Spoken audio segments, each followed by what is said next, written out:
Hello and welcome to this news hour. With the news, I'm Shifarao Lagao. We can't give you the detailed information as usual due to some technical glitches that we've just encountered, and our sincere apologies for that, but I'm going to give you some of the highlights of the top stories.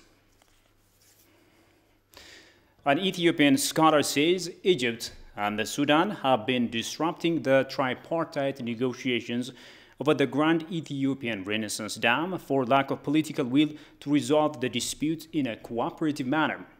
But ironically, Egypt has been accusing Ethiopia of lack of political will to reach an agreement on the issue, while Egypt itself is working aggressively to undermine the AU-led negotiation. The Ethiopian scholar McAdam said Egypt is using an arm-twisting tactic over Ethiopia regarding the Grand Ethiopian Renaissance Dam. Meanwhile, the Minister of Water, Irrigation and Energy, Selashi Bekele, said Ethiopia's intention in the trilateral GERD talk was to discuss new roadmap and ways of data sharing regarding the second filling of the dam. That was designed on regional integration and win-win approach to use the Nile River in equitable and reasonable manner, according to the minister. However, he said Egypt and Sudan stuck to a legal binding agreement. In another story, Dammeka Mekonnen, Deputy Prime Minister and Foreign Minister of Ethiopia, received at his office the newly elected Deputy Chairperson of the African Union Commission, Dr. Monique Sanzabaganwa. At the onset, the Deputy Prime Minister congratulated her on the new assignment and affirmed Ethiopia's commitment to supporting her in every way possible.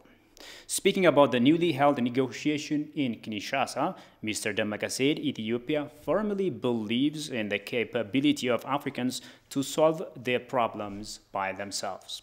Dr. Monique Sanzabaganwa, for her part, appreciated Ethiopia's stance in this regard and reiterated that the AUC is committed to its mantra to African solutions to African problems. Their discussion also included Mr. Dammeka's briefing regarding the humanitarian situation in Tigray, where commendable achievements have been registered so far. Now, moving on, Ethiopians and Eritreans made rallies at the state capital square in Colorado State to condemn the treasonous act of the TPLF against the Ethiopian Defense Force. The demo was aimed at calling on the international community to have a clear picture of the situation in Tigray and detach itself from encouraging the supporters of the criminal group.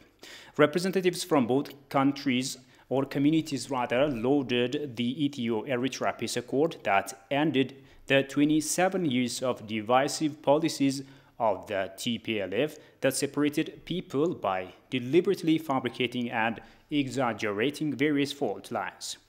Besides the communities of the two countries, the Ethiopian American Civic Council, Friends of Ethiopia, and other Ethiopian rights organizations, including Ethiopians living in Denver and neighboring cities, have organized the rallies.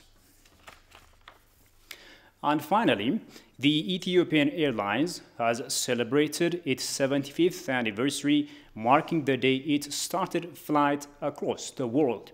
75 years ago today, in 1946, Ethiopian Airlines operated its first scheduled flight from Addis Ababa to Cairo via Asmara. Today, the Ethiopian Airlines celebrates its anniversary as one of the most competitive mega carriers in the world. The airliner has extended its best wishes to its valued customers and hardworking employees who made it shine high in the sky. Well, with that, we come to the end of this news edition. Many thanks for watching us and have a blessed night.